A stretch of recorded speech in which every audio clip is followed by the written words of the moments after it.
Hey everybody, this is Mike with the One Stop Co-op Shop, and today I'm playing and reviewing Aleph Null. Maybe I'm pronouncing that correctly. This is a solo-only card game where you're trying to summon a demon and not have him destroy you in the process. And disclaimer that I was sent a review copy of this one. And if you like the content on the One Stop Co-op Shop, consider supporting us through Patreon. You get early access to our videos and exclusive videos every month you can't see anywhere else. We have over 60 of them. You can also listen to our podcast for reviews and design discussions, or join the conversation and come say hi on our Discord. So Aleph Null is a very weird game. I actually got it based on Liz Davidson from Beyond Solitaire's recommendation. You're trying to summon this demon god, devil guy, Baphomet, I think it is. And how that works is he's in your starter deck, and you have a certain number of hours to do it. You're like kind of turning this set of cards to keep track of how long through the game you've gone. Basically, you get a certain number of rounds before you lose. And to summon him, you need to get into play a certain number of very specific key cards. But then additionally, your entire deck and hand need to be gone, need to have been called out. So it's kind of a reverse deck builder where you're trying to call cards away strategically to be left with just Baphomet, summon him, and then the fewer cards you have in play when you do that, the better your score. So that's kind of the big overall idea. I'll talk you through the details as we play. And I did finally, after I think 3 or 4 plays, beat the game with a pretty good positive score in the Circle of the Adept. So I'm going to upgrade to the Circle of the Wizard.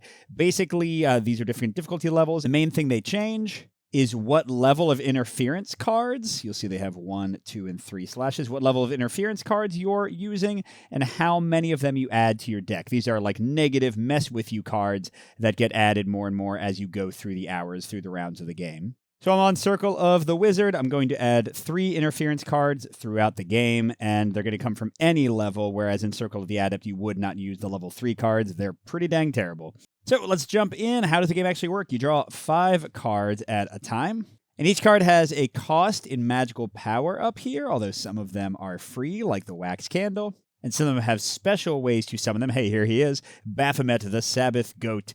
So to summon him, I need to sacrifice a Book of Pacts, Wand of Power, and Grand Circle. They need to all be like in my play area already. But I also have to have my entire deck and discard pile and hand gone. Oh, and here's actually one of the key cards right off the bat. Wow.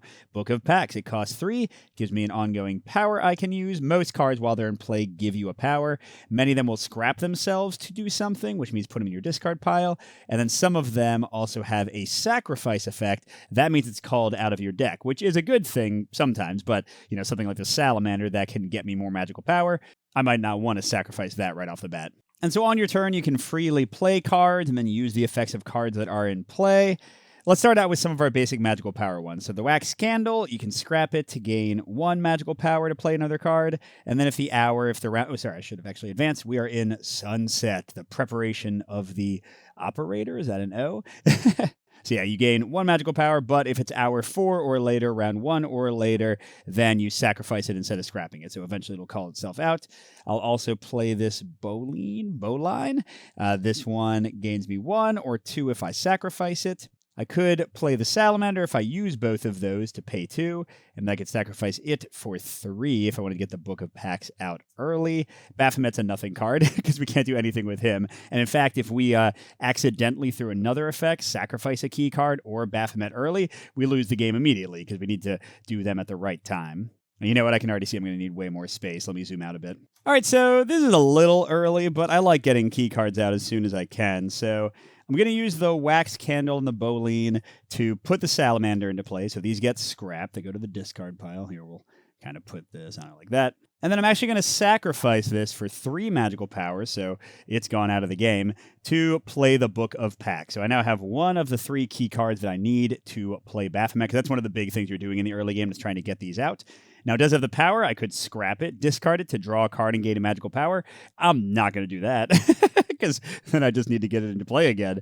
So yeah, that'll be it. If I had not played some cards... Oh, whoops, where's Baphomet? There he is. Every card that I have not played does get discarded at the end of the turn regardless, and then I'm going to draw back up to 5. If I can't draw fully to 5 from the draw deck, I'm going to shuffle the discard pile back into the cards and continue drawing so that I have 5 cards, and then that's what triggers going to the next hour. So every round, or hour as it were, is 1 full go-through of the entire deck of cards, including any interference cards. Whoops, and hey, speaking of interference, this one kind of sucks. This one kind of sucks. So this is one interference that starts in your deck. Octoy, I guess. He looks like an angry little kitty. So you must summon this card if you have at least one magical power available to do so. Okay, so this sucks. So how he works is if you have any way to generate the magical power to play his one cost, then you have to do it. And if you can't do that, then your turn ends immediately, so you just discard all the cards. But guess what's the only way for me to get the power?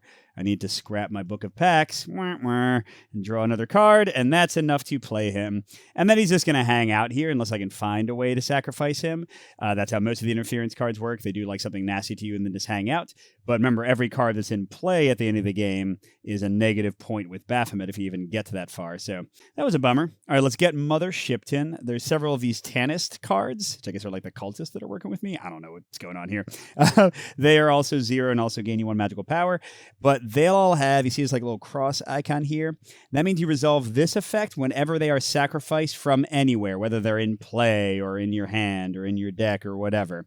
So she's 1 power, but if I sacrifice her, I would look at the top 3 cards of the deck, draw one of them, discard one, and sacrifice one. Now, one of the 3 key cards besides the Book of Packs that I need to summon to get Baphomet into play is this wand, and that requires you to sacrifice 3 Tannis. So I'm very wary to sacrifice my Tannis. Let's see what else we got. Vitriol, I can scrap a wax candle that's in play, and then take Vitriol back into my hand, and then I draw 2 cards. At the end of my turn, I sacrifice my entire hand. This card is super dangerous because, remember, it's going to sacrifice a bunch of stuff, and if you sacrifice one of the cards that you need to win, then whoa. Oh, and then here's the Lodestone. This is not itself a key card, but it is the main way to summon the Grand Circle, which is a 3rd key card. So you got to pay 4 for this. Then you can scrap it to draw a card. Why would you ever do that? I don't know. Or you can sacrifice it and pay 6 to summon the Grand Circle from your hand. And again, that's pretty much the only way to summon the Grand Circle. So that's a good one to get out. Wish I had some money to do it. We also have the Besom, this little broom. Pay 1 to sacrifice it, and when it's sacrificed, put 1 card from the discard pile either into your hand or on top of your deck. Don't seem like that's a good thing to do. And then Circle of Protection. This lets you sacrifice an Arcanist, an Interference, or Tanist in play. Cool. Yeah, you know what? We're not doing any of those because I just want some more money, so let's keep Mother. And we'll go again. We got Exorcised Water. You're going to see all these cards a lot, so I'll only explain them the first time too. And then once it's in play, you can sacrifice it to sacrifice any card in the discard pile. Deck of cards costs 1, and then if you sacrifice this, you draw 1 card and then discard 2 cards. That one's nice at the end when you're trying to get your hand right for Baphomet. Weeping Tree, if you sacrifice it once it's in play, you can discard or scrap a card, or you can do 2 of these things. Discard or scrap a card, sacrifice a card from your hand, gain a magical power, or draw a card. Wax Candle, I'll definitely play. Ooh, and another Tanist. Awesome. So I actually have a decent amount of money. And the main things I would have wanted to play, the books in the discard pile, the Lodestones in the discard pile. Oh, yes, I'm not going to do any of these. Let's get rid of those and keep saving money. Although I do want to spend it before I go through the entire deck so that I can summon these free cards again. Those I generally try to get going over and over. Okay, so here we go. I got a Wealthy Tanist. And then the Golem.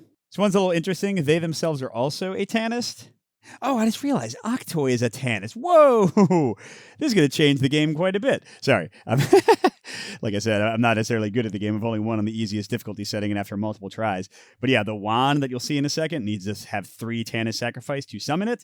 And I didn't realize that this useless dude is a Tanist, because that would make it so I could keep more of these guys for money. So yeah, the Golem, to summon them, you got to sacrifice a Tanist and pay 2, so it's gone from the game, but then you get a Tanist right back, because he himself is a Tanist, and he stops you from taking damage.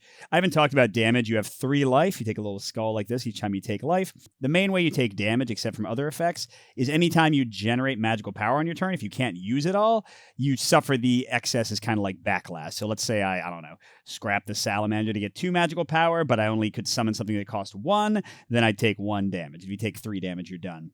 Ooh, the bell is actually a freaking great item. Look, it costs 1 again to play, it costs 1 to summon or sacrifice, and then when you do, you name a non-key card, so you can't just magically get to the Circle of Protection or something. You reveal cards in the deck until you reveal the name card, summon it for free. Now, you do discard all the other revealed cards, so if you have bad luck and it's at the bottom of the deck, you might waste an entire hour, an entire round. But still, I love using that for, there's a 5-cost card that cancels an interference. I love it for the Lodestone, the 4-cost one that I need to get the other thing. But anyway, let's, yeah, I'm not going to sacrifice my Tannis yet. That seems a little early. So let's get the Sacrificial Lamb into play, because that's a better way to save money between rounds, I find, since it gets the same 3 as the 3 that was spent to summon it, but it's only a single card, and then all these will be free later. So let's get, I don't know, 2 of the Tannis and the Wax Candle to pay for it. And then I do want to get the Bell and maybe take a chance and play it early for like the Lodestone or that other one I talked about. Can't do either of you. Get out. All right, and we're almost to the end. We are going to advance hours in a second. Okay, so here we go. Here's 2 of the key cards you didn't see. So Wand of Power, I mentioned. You got to sacrifice 3 Tannis. You get it into play. And then it's an awesome card for like late game. You can scrap a card in play to sacrifice another card with the same or lower magic power cost, but then you take 1 damage that can't be prevented. So, again, you don't want to do that except near the end usually. At least that's what I've done. And then Grand Circle, I need to summon via the Lodestone. Remember, it costs 6 once I have the Lodestone. Now, the crazy thing, Grand Circle is usually the last one you want to get into play, because look at this. While the Grand Circle is in play, sacrifice any card that will be scrapped from play or discarded from hand, preventing all sacrifice effects. So I find that's a great/terrible one at the end of the game, because it can let you just sacrifice tons of stuff. But like if you throw away Baphomet or something, then you lose immediately. What else do we have? The Mirror. The next time a card is sacrificed, you copy the sacrifice effect. Cost 2. Oh, and you sacrifice it to do that. This is the one I was talking about using the Bell for. Costs 5. That's why it's nice to summon it for free. When you draw an interference, you may sacrifice this to sacrifice the interference instead of summoning it, which prevents its power from happening. Okay. Yeah, that's all of them. So, yeah, I mean, I can't... Well, I guess I could afford... No. Well, I could afford the Mirror, but I want to keep my Sacrificial Lamb. Okay, so we're going to go forward to the next hour. We draw these 2 cards. We'll shuffle that and draw 3 more. And we go to the Fasting of the Tannis. Yeah, they got some weird text here. All right. Oh, do I add? No, I add an interference at the end of this round, at the end of round 3, at the end of round 4. And also I get free like magical power coming up. All right, let's see what I got. The Devil in the Hearth is another nice one to use the Bell on. Okay, I did not get... Let's see, I got the Wand of Power, but not enough Tannis for him. I got the Weeping Tree again, the Circle of Protection. All right, let's do it. I'm going to spend a Wax Candle to get a power, activate the Bell, so that's sacrificed, and I'm going to name the Lodestone and hope it's not all the way at the bottom. So let's see. No. Oh my God, how far down will we go? There we go. Okay, that was not too bad. How many turns did I lose? Like 7 cards worth. But boom, it's in place. And now if I can get 6 magical power, which is expensive as heck, then I can summon the Grand Circle. But remember, I want to do that probably last. The Devil in the Hearth. Do I want to do like the Sacrificial Lamb and the Wax Candle to get the Devil? Because it's even better. Although it's actually scraps for the same amount, but sacrificing it is crazy. It's almost enough to pay for the Grand Circle by itself, which I like. So let's scrap both of these for 1, 2, 3, 4, enough to get the Devil in the Hearth in play. And just remember, those Wax Candles will sacrifice themselves if we're in hour 4 or later. All right, that's it for those. All right. Ooh, we got some Tannis. But we already saw the stupid thing, the wand, right?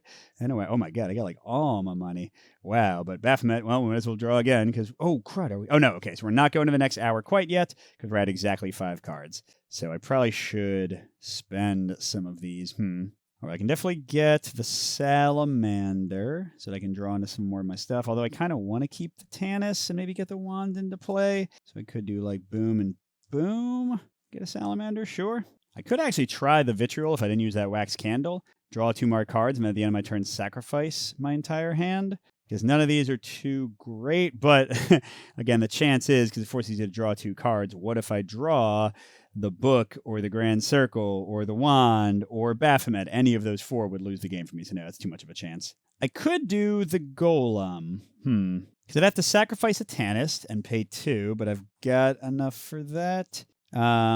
I guess I wouldn't be sacrificing them. I'd have to pay both of them and then sacrifice Actoy, which seems not to be worth it. I'm not planning to take it down to damage. All right, so let's stop there. We're advancing the hour. And we do get a random one of these. I like to draw off the bottom. Oh, God, it's a 3. Which one is it? Guardian of the Door. So I can see what you like added to the discard pile before you reshuffle it. You must summon this card. All other artifacts and Tannis cost 1 additional thing to summon. Ooh, but it's a Tannis. Okay.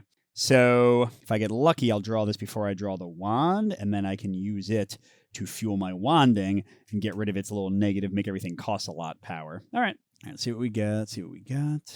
Okay, ooh, we got another Tanist. I'm liking my options here. We got a Wax Candle. Baphomet, nope. I definitely can't use Vitriol. I mean, I guess I could put it into play.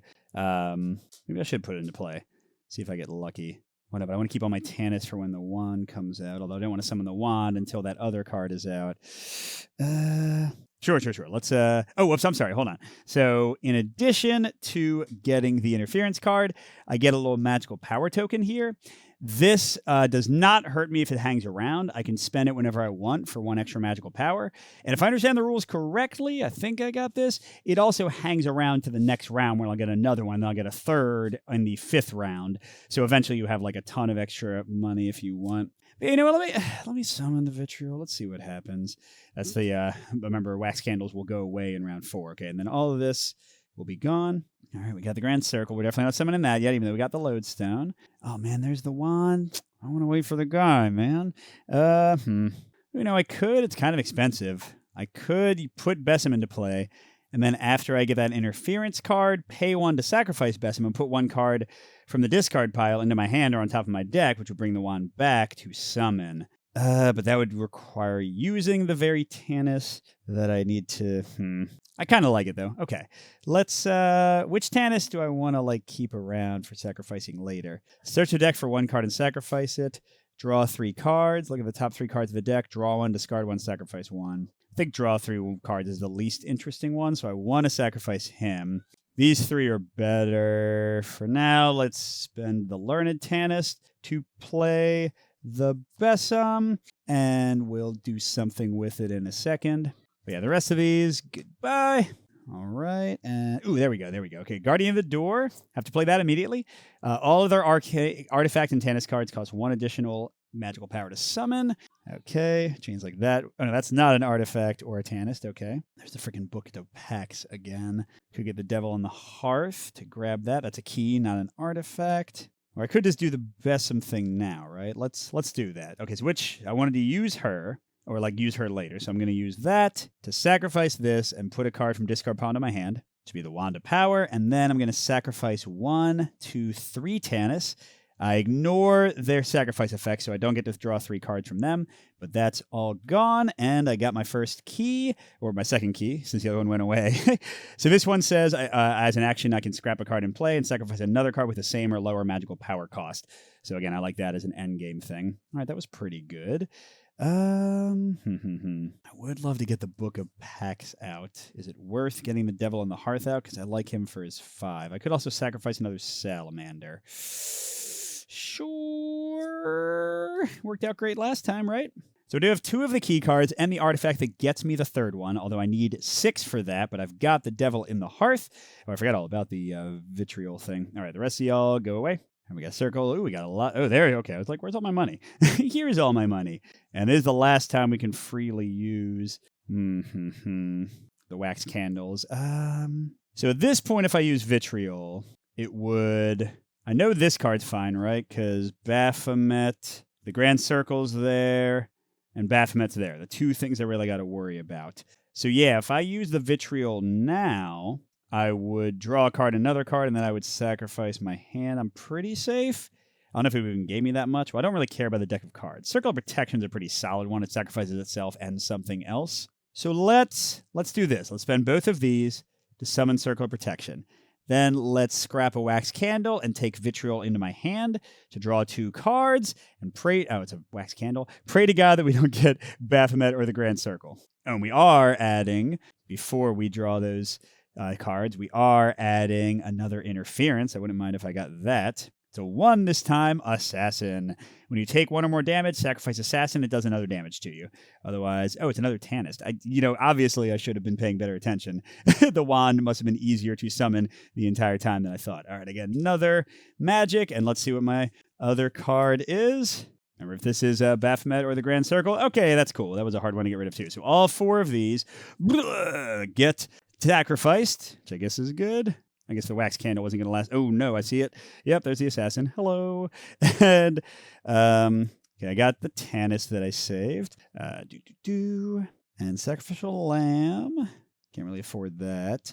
Golem, I don't want to do. Weeping, yeah, I'm a little worried that I've gotten rid of too much of my money. Oh, no, I have the circle. Sorry, I got to keep my discard pile obvious. Oh, I shouldn't forget that I have 2 extra magical powers. So do I want to summon like the sacrificial lamb with the Tannis? That would give me a bunch of... Yeah, you know what? I kind of do like that. Do I? I think I do. So we'll do that, spending both of these. That gets me the 3. The rest of that can go away.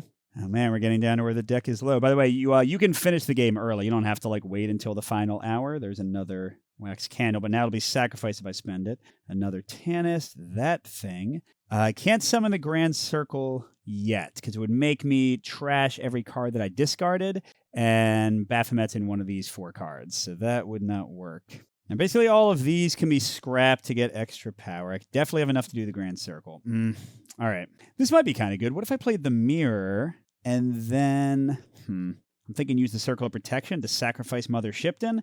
It would double her sacrifice effect, so I get to look at the top 3 cards of the deck, draw 1, discard 1, sacrifice 1, and then do it again. Look at the top 3 cards of the deck, draw 1, discard 1, sacrifice 1. That seems pretty solid, maybe? I don't know if it's a good idea. Let's try it out. Okay, so I got to spend 2. Don't want to spend the wax candle yet because that'll be sacrifice, so let's save that. Let's do both of these free ones, and that'll get that into play.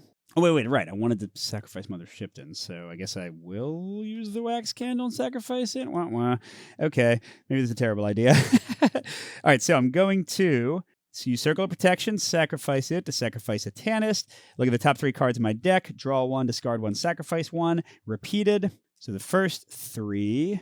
Okay, draw 1, discard 1. Oh, I don't love this. None of this is fun. I guess I'll draw the wax candle. Discard Baphomet's, sacrifice that wax candle. And then I guess I have to advance the hour again for drawing the 3 for that effect. Oh, and I got another 1. Ill Omen. When summoned, sacrifice it in one of their magical power if possible. No, I don't want to do that. My magical power is good right now. That's bringing us to 5, the second to last night. We get another free magical power. All right, I'm drawing. Ooh, good. Okay, so let's sacrifice that without ever playing it. Do I want to discard Baphomet or draw them? Well, my turn's still going, so if I discard him, then I have to... yeah, this is not great. How many are here? Oh, God, there's only 4, so I'm going to advance the hour just to... Crud, this didn't work out well at all, did it? Crud. Okay. I'll discard Baphomet, I guess. Draw the Exercise Water, and then I'll put that into play. Oh, I have the Grand Circle. So maybe it's good. Ooh, actually, it's good that Baphomet's in the discard pile, right? Because that way I know he'll be... Okay, so I'm going to... what do I got? I'm going to sacrifice that for 5 and sacrifice that for 1 because we're in a later hour and put the Grand Circle in play. So now any card that would be scrapped from play or discarded from your hand is trashed. So, yeah. Okay, so this one's going to be sacrificed for free when I discard my hand. And then I'm drawing, whoops, so I get Baphomet. There's the last 5 cards in the game. And we do not add an interference. We just go to the cock doth crow. We got to win this round. Okay, so I got to sacrifice some things. But anything that would be scrapped gets sacrificed. So I got to find a way to, like, spend my money. Oh, that's right. No, I did summon the Grand Circle already. Okay, shoot. Maybe I should have summoned the Grand... Okay. That'll sacrifice a Tannis, and I got to pay 2. Okay, so clearly I'm going to put them into play. And then I can get the Weeping Tree. I don't want to get too much magical power, because remember, that's going to cause damage to me. Stupid assassin. I also have the Wand of Power. I could scrap a card, which with the Grand Circle will mean sacrificing instead to sacrifice another card with the same or lower magical power cost and then take a damage. So that's definitely a good way to go. Okay, so I want to get the Weeping Tree, and then the Golem costs 2 and sacrifice. And then I guess the fact that the Weeping Tree, like, I could discard a scrap card. Oh, no, but then I have to scrap Baphomet. Oh, if I summon the Weeping Tree, I could use its power to sacrifice the Golem in my hand. And then I could gain a magical power. Crud, what am I going to do with all this magical power? I'm going to take tons of damage. Oh, 1 magical power, sacrifice a Tannis, pay 2. Okay, so let's see. I'm going to sacrifice Sacrificial Lamb to get 2. I think I have this figured out right. Get the Weeping Tree. I'm going to sacrifice the Weeping Tree to... crud, what am I going to do? Now, I'm not going to sacrifice a Weeping Tree. Hold on. I'm going to play the Golem, which requires sacrificing a Tanist, Learned Tanist. I got to search my deck for a card and sacrifice it. Well, I can't, so I think that's fine. And I got to pay 2, which will mean sacrificing the Bowline. Okay. And now I can't be damaged by gaining extra power, which doesn't really matter, does it? Okay, now I'm going to do the Wand of Power. I'm going to scrap the Weeping Tree, which sacrifices it, to sacrifice one other card. Oh, sorry, the Lodestone should have been sacrificed a billion years ago. When you summon the Grand Circle, it sacrifices. Sacrifice one other card in play with the same or lower magical power cost. Now, the Golem has a special magical power, so they can just sacrifice the Assassin. And there we go. That's 1 damage from the Wand of Power, but this is nearly a perfect game. So that worked out pretty well. So I'm going to summon Baphomet, sacrifice the Wand, the Grand Circle, the Book of Pax. He sacrifices everything else left in play, and I lose 1 point for each card sacrificed this way, so that's 1 negative point, and we see how we did. So we do not have any cards remaining in the deck, hand, or discard pile. Score 1 point for the current hour. Yes. Score 2 points for each other hour, like if we had finished early. No, so that's just 1 point. Score 1 point for each health you have remaining. 2, 3. This is not going to be a great score. Subtract 1 point for every card remaining in play that Baphomet had to blow up. The Golem, that leaves me with a score of 2. It's a win, though. I'm a wizard. My last game, my best one was Master. I finished in hour 5. But yeah, I have not been able to finish in hour 4 yet. So I win, sort of. Yay! That's Aleph Null, or Aleph Null in a nutshell. All right, so what do I think of Aleph Null? It's interesting. It's a very different type of game. I've only played a few like sort of deck shedding games, and this one is like very restrictive. The whole idea that you have to basically have destroyed every card to win. I think there are some pretty interesting choices and things to discover, but I'll be honest that I also have sort of found the strategy that I pursue, and I tend to do a pretty similar thing each time. Now, the interference cards I draw do have something to contribute to that, and once you get to higher difficulty levels, you're actually doing more of them, like up to 5, I think, or 6 going into your deck, instead of just 3, so that does have a bigger effect. But yeah, I do feel like there are some cards I just never play, and it seems to work out okay. Maybe I'm missing opportunities for better powers here. Although, like, the way I use the mirror, that was the first time I've ever done that before, and, you know, I don't always do the vitriol, like, wax candle combo, so I am overstating a little bit. There are different things to try. But yeah, like, I don't know. I'm always going to try to get the Lodestone early. I'm always going to, you know, spend all my zeros and get my really expensive magical powers in play to keep between rounds.